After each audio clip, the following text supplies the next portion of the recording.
salah saya udah diserahkan, semuanya udah diungkapin. Terus? Jadi udah siap terima hukumannya? Ya kayaknya sih kalau mengingat kehidupan anak saya yang di kontrakan situ, kayaknya sih siap nggak siap sih ya. Nggak siap lah intinya lah.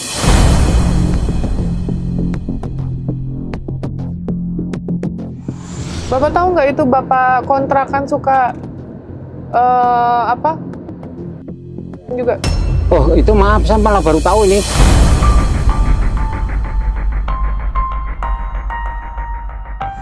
Nah, ini jadi kasus ini berjalan dan ini adalah kerjasama yang sangat cepat dengan pihak kepolisian sehingga kasus ini bisa ditangani secara tuntas dan pelakunya bisa diadili dan diberikan hukuman yang seadil-adilnya atas perbuatan yang dilakukan selama bertahun-tahun terhadap anak kami.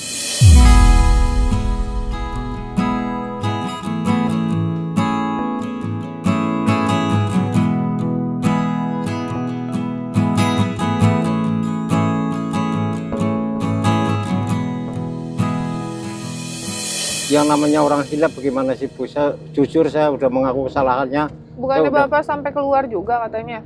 Enggak lah. Hah? Enggak. Saya nanya sama anaknya kayak gitu jawabannya. Ya Allah ya Rasulullah. Itu sebenci itu ya sama saya ya. Padahal semenjak ya maaf ya Bu ya, saya bukannya ngomong yang saya alami. Jangankan sama saya, sama ibu kandungnya aja ketika dia mau meninggal, menghembus napas terakhirnya aja enggak ngerespon apa-apa. Minta maaf sama ibunya aja harus dipaksa sama orang-orang. Kalau nggak dipaksa nggak mau, itu satu. Kedua kalinya itu ya maaf, ini maaf Bu, saya mohon maaf banget. Ketika dia semenjak kenal sama si pacarnya, itu kayaknya sama keluarga itu kayak nggak mood banget gitu loh. Jadi semua itu kayaknya apa ya, jadi kayak dia bikin ini sendiri, apa namanya, masalah sendiri gitu. Ibunya dilempar makanan, dilempar gantungan.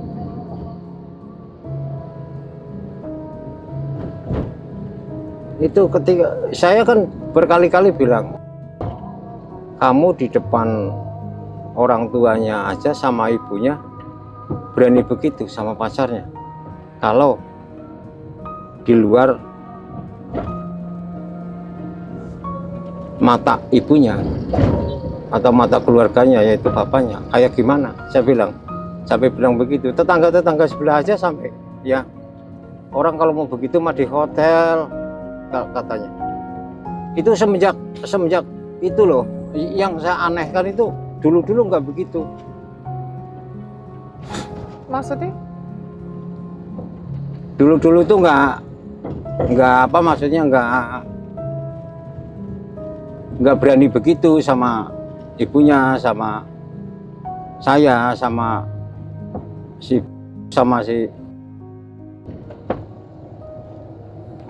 Mau dia ngapain sama pacarnya? Kok disuruh ke hotel? Malah disuruh ke hotel? Ya justru tetangga itu kan benci, iri, yang namanya orang lagi asik ngobrol gitu ya, asik ngobrol, omong-omongan apa yang kira-kira ke depannya gitu ya. Dia kan selalu begitu tetangga-tetangganya. Orang kalau mau berdempelan begitu mah mendingan di hotel sekalian, udah jelas katanya. Aduh, itu penghinaan yang sangat kejam itu dalam hati saya. Saya sih nggak negur, nggak apa gitu, cuman diemin aja dulu. Nggak lama kemudian dia begitu sama saya. Jadi saya untuk pelampiasan.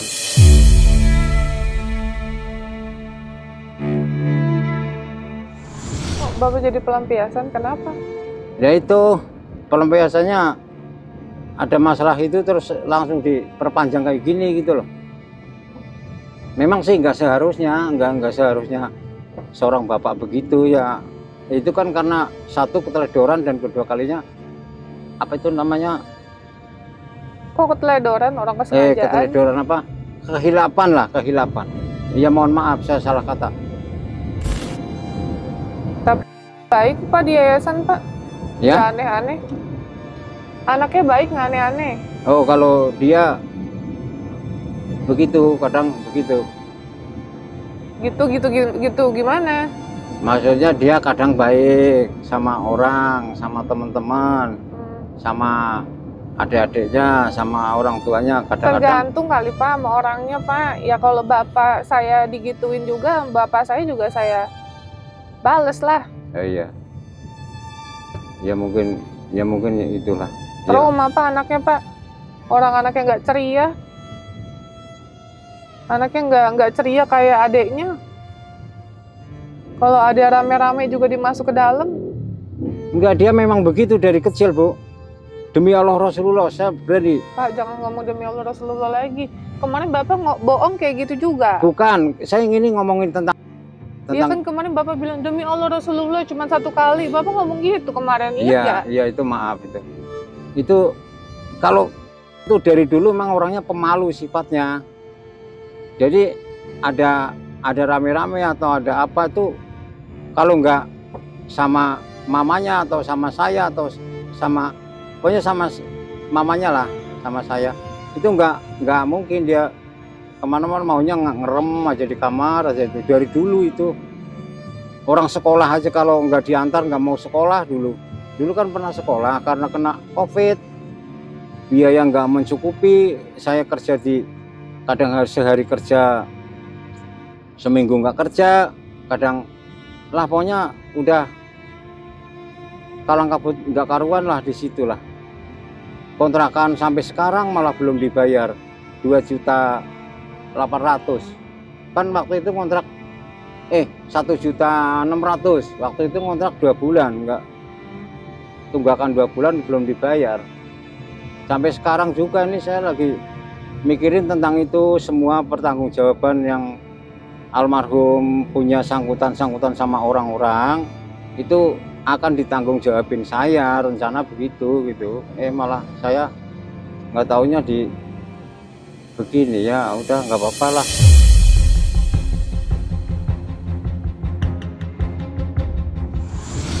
Itu anak juga nggak kerja Pak? Dia kerja kemarin di PIK, Kerja apa? di bangunan. Hmm. Terus dia ini apa namanya? Katanya ada pengurangan kenek gitu kan, akhirnya ya gimana lagi orang namanya pengurangan yang bayarin aja ngomong begitu, ngomong ada pengurangan ya dia off sampai sekarang nggak kerja. Rencana hari ini dia mau ngikut saya kerja, tapi saya kemarin ada info dari Pak RT malam saya bangunin ini ada dari Yayasan Peduli Kemanusiaan tentang sama si oh iya saya siap, saya bilang kan saya tunggu dari pagi selesai. Oh Pak RT udah ngomong duluan dari tadi malam? Iya tadi pagi ya udah permisi sama saya. Terus? Ya nggak apa-apa kalau memang itu ya udah sama ketua Karang Taruna itu yang tadi mantunya yang punya kontrakan itu namanya Bapak kerja nggak besok? Insya Allah saya enggak, saya mau kayak apa itu resikonya, kayak apa itu ini saya hadapin karena saya udah berbuat salah, saya bilang begitu. Siap Pak, udah siap. Ya maksudnya bukan siap tentang apa-apa tuh bukan, saya mengaku kesalahannya aja gitu. Nah tadi Bapak bilang siap nggak jadi? Ya siap ini maksudnya siap mau dijemput, mau diapain. Jadi kalau misalkan tadi kan saya udah bilang kalau misalkan saya terakhir hari ini hidupnya sampai di dunia ini terakhir hari ini ya udah saya pasrah aja kepada Yang Kuasa. Memang saya kelakuan udah perilakunya udah saya akuin semuanya di situ. Maksud saya siap seperti itu saya.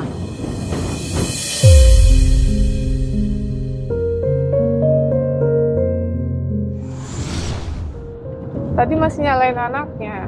Ya enggak nyalain anaknya, saya malah justru enggak nyalain anaknya Enggak, jadi sekarang nggak nyalain nih. Nyalain nggak jadi? Enggak nyalain, salah saya sendiri. Salah Bapak, jadi Iya. sekarang nih. Saya udah menyerah kesalahannya. Udah menyerah. Udah salah. Saya udah salah pokoknya lo udah. Terus udah siap? Mau siap apa nih? Ya siap apa Bapak siapnya? Siapnya apa? Ya kalau siap diinterogasi ya itu kesalahan saya. Udah saya ini apa udah saya ungkapkan semua, nggak kurang nggak lebih, itu begitu aja gitu ya. Terus kalau misalkan anak kok misalkan saya minta maaf ke anaknya, kok anaknya begitu ya, kurang apa, maksudnya masih apa dengan saya gitu ya. Ya karena dia mungkin belum terbuka hatinya karena dia masih polos gitu. Itu aja lah. Jadi kurang apa maksudnya Pak? Ya? Kurang apa maksudnya? Kurang ngerti maksudnya hatinya dia kurang. Hatinya kurang ngerti. Nah. Gimana hati kurang ngerti? Gimana loh Pak? Gak paham aku. Iya Bu, saya salah Bu. Saya mau diinterogasi kayak apa itu kesalahan saya, udah saya udah saya ungkapin semuanya. Berarti udah siap terima hukumannya gitu maksud Bapak? Bukan siap hukumannya, maksudnya Ibu mau interogasi yang kayak gimana, coba saya harus jujur. Itu jujur saya udah itu. Terus untuk hukumannya siap nggak? Ya hukumannya kalau memang pantas dihukum ya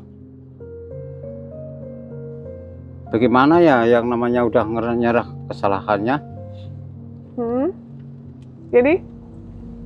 Ya sekarang saya udah nyerah kesalahannya. Nyerah kesalahannya? Iya, salah saya udah diserahkan, semuanya udah diungkapin. Terus? Jadi udah siap terima hukumannya? Ya kayaknya sih kalau mengingat kehidupan anak saya yang di kontrakan situ, kayaknya sih siap nggak siap sih ya, nggak siap lah intinya lah.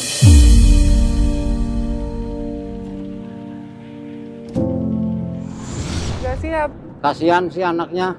Kasihan? Iya. Kenapa kasihan Pak? Bapak nggak kasihan sama anak Bapak yang udah digituin? Ya itu kasihan juga sebetulnya. Saya kan tadi ngomong udah hilap, udah minta maaf. Masa yang dikasihanin laki? Laki nggak usah dikasihanin, bisa hidup sendiri Pak dia. Selama ya, ini juga sering berantem. Bisa hidup dia Pak, bisa hidup tanpa Bapak. Bisa cari duit sendiri, udah bisa cari makan sendiri. Kecuali masih anak di bawah umur. Yang cewek anak di bawah umur malah nggak Bapak pikirin. Yang dipikirin yang laki. Saya justru saya mikirin waktu kemarin kan saya telepon sama si video call malah. Ini Bapak ada rezeki mau transfer ke, tapi ada nggak teman sekitar situ ada yang punya nomor rekening? Nggak ada Pak, lagi pula saya nggak pernah keluar kemana-mana. Lah terus ngomong sama, mohon maaf nih, saya ada sedikit rezeki, tadi habis bayaran, terus ini saya mau transfer kamu. Ya untuk maksudnya bukan menghina kamu, bukan, tapi saya di dalam hati itu rasanya kebayang terus sama kamu. Di situ sih udah mungkin lebih terjamin daripada di sini. Cuman kan yang namanya orang tua ya harus was-was dan punya pikiran juga, ngasih nafkah ke anaknya. Lah ini toh misalkan saya mau kirim lewat mana dan lewat nomor rekening siapa, terus dia bingung, percuma Pak, lagi pula di sini nggak ada yang punya nomor rekening, katanya kan ada pengasuhnya di situ, ada apa namanya, ada ya boleh dikata perawatnya lah di situ, masa enggak ini gitu kan. Saya bilang ya udahlah nggak usah sekalian. Dia bilang kalau saya masih bisa punya toleransi mau bicara. Ya ini lah melonjak ini ada pesanan dari ibunya. Memang benar ibu itu, mama punya utang sama ibu. Saya bilang iya punya 50, emang belum dibayar. Itu dia, saya justru nanya. Kemarin saya iseng-iseng minta duit saya ke ibu karena ibu pakai duit saya. Nah, tujuan saya untuk beli makan, karena ini hari saya dari pagi sampai sore ini belum makan. Oh ya udah ya Pak. Terus harapan Bapak ke depannya gimana Pak? Ya, Harapan Bapak ke depannya gimana? ya kedepannya sih saya siap merubah segala-galanya. Bukan Tobat. siap menghadapi hukuman ini. Oh,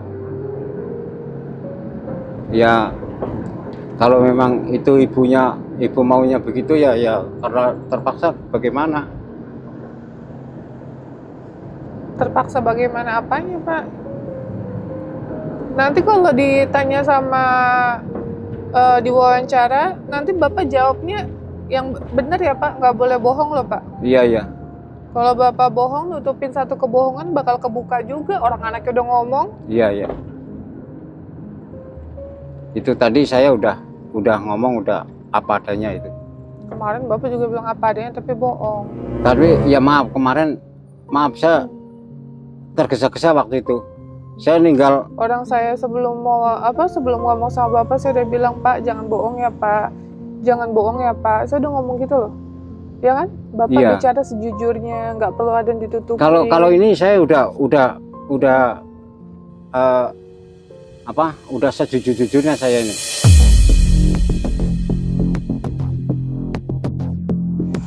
Bapak tahu nggak itu Bapak kontrakan suka juga? Oh itu maaf, saya malah baru tahu ini. Oh ya udah, nggak apa-apa. Udah dilaporin juga kok itu. Oh dilaporin juga? Saya malah, baru tahu ini saya. Kalau ibu nggak bicara, saya nggak tahu. Ya samanya, Bapak 11-12. Iya. Malah lagi. Ya udah, ya guys, kita jalan dulu. Aku udah mulai agak ini ya, susah ya, maksudnya terkadang tuh akal sehat itu nggak bisa berfungsi dengan baik gitu atas apa yang sudah dilakukan. Hewan aja ya, aku ngeliat ya, hewan aja lebih sayang loh sama anaknya. Kok ada tega gitu ya? Menurutku bapak kandung ngelakuin kayak gini sama anak kandungnya. Walaupun dia menganggap remeh bahwa ya cuma di doang kata dia. Belum sempurna tuh konteksnya itu ya Pak. Iya, Tapi kan itu sama itu aja, itu bentuk bikin trauma dalam Iya. hidup si anak itu. 8 Iya. tahun buset. 8 tahun harusnya disayang, itu 8 tahun kelas berapa? Kelas 3, 2. Kelas 2 SD loh harusnya. Dan satu lagi ya, anak ini tidak disekolahkan. Tidak ada yang pernah bersekolah. Makanya data-data dirinya juga nggak ada. Yang paling kecil tidak ada data diri sama sekali guys. Bayangin coba.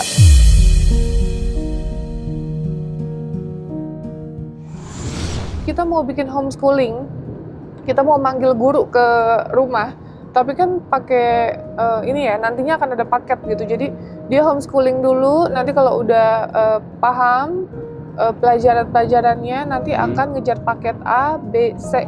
A itu untuk SD, B itu SMP, C itu untuk SMA. Nah, tapi data dirinya itu nggak ada sama sekali. Cuman ada si kakaknya. Kakaknya pun itu cuman ada kakak kartu keluarga, ya. Tapi aktenya nggak tahu di mana. Bingung waktu juga. itu jujur ya Bu, aktenya belum sempat bikin waktu kan? itu. Ya, jadi susah.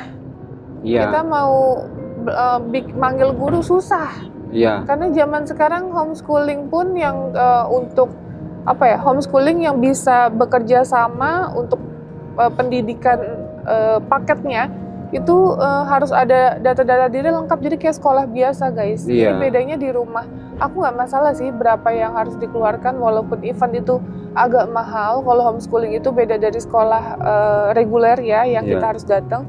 Nggak ada masalah kalau untuk nominal, tapi yang kita permasalahkan adalah data-data diri si anak ini nggak ada. Nah, mau kita urus, ini pun sulit, lahirnya di mana dan lain-lain kita nggak tahu gitu. Jadi ibunya juga sudah meninggal, jadi harus pelan-pelan pengurusannya gitu ya. Nanti kita lihat deh ya, sambil diurus-urus data, kan ini udah besar juga. Yang satu 12 tahun, satu lagi 14 tahun.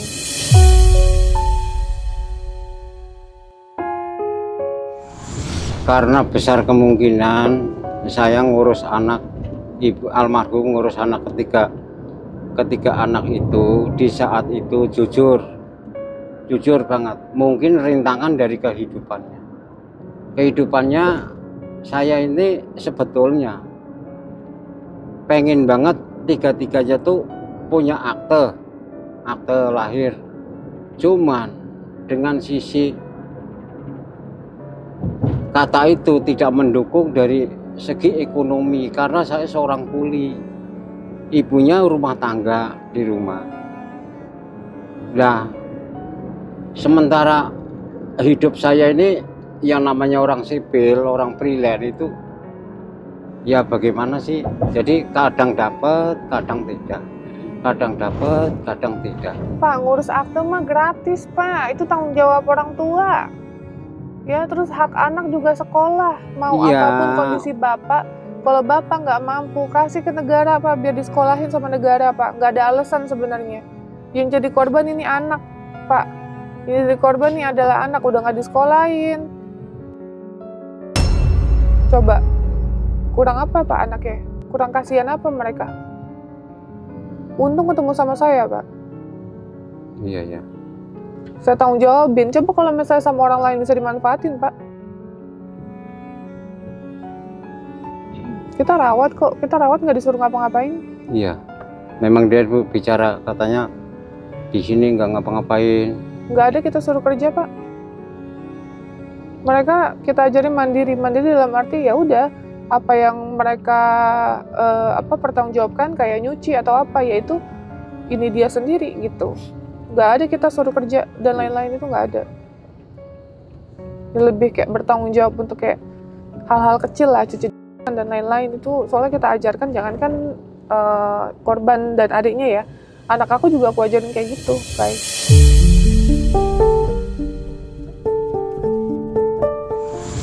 Karena sudah sudah akil balik, ya.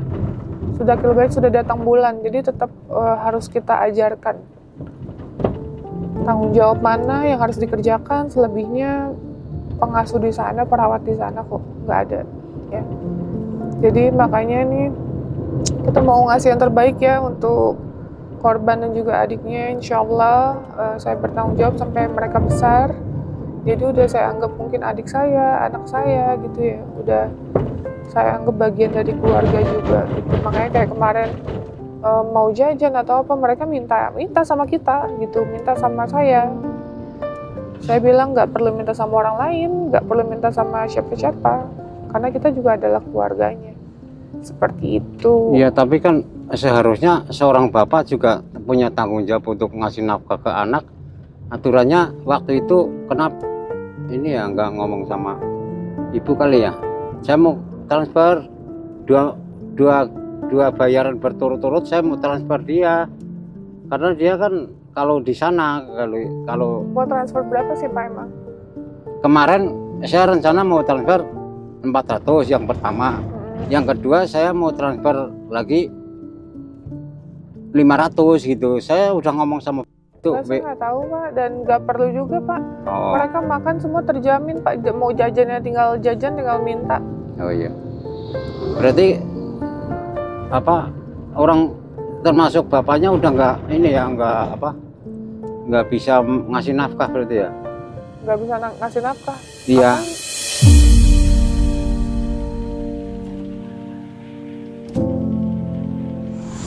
Bismillahirrahmanirrahim. Ini kita udah sampai. Semoga diberikan kelancaran. Kita sama Bu Lia ya, Bu Lia Latifah dari Komnas Perlindungan Anak. Tadi terima kasih juga untuk Satpol PP Cengkareng ya, Jakarta Barat gitu. Terima kasih untuk Bapaknya sudah membantu, untuk Pak RT juga wilayah setempat. Terima kasih sudah membantu, untuk orang-orang yang sudah membantu proses ini, saya ucapkan terima kasih banyak. Ini ada satu lagi nanti yang akan kita datangi setelah ini ya, daerah Depok. Ini sama bapak kandungnya juga, tapi sampai satu lagi itu di Perkaos ya, dan sudah sering dilakukan oleh bapaknya tersebut. Nah sekarang bapaknya katanya kabur, makanya ini aku sama Komnas mau kita datangi dan sekalian ada sedikit bantuan yang mau kita berikan ya.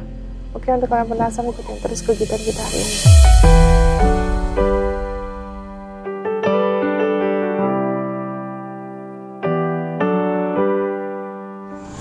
Assalamualaikum warahmatullahi wabarakatuh. Hari ini kita hadir di Polda Metro Jaya, Komnas Perlindungan Anak bersama Yayasan Peduli Kemanusiaan, dan hari ini kita baru saja menyerahkan seorang ibu, yaitu ayah kandung yang anak kandungnya sejak usia 8 tahun. Nah, ini jadi kasus ini berjalan dan ini adalah kerjasama yang sangat cepat dengan pihak kepolisian sehingga kasus ini bisa ditangani secara tuntas dan pelakunya bisa diadili dan diberikan hukuman yang seadil-adilnya atas perbuatan yang dilakukan selama bertahun-tahun terhadap anak kandung.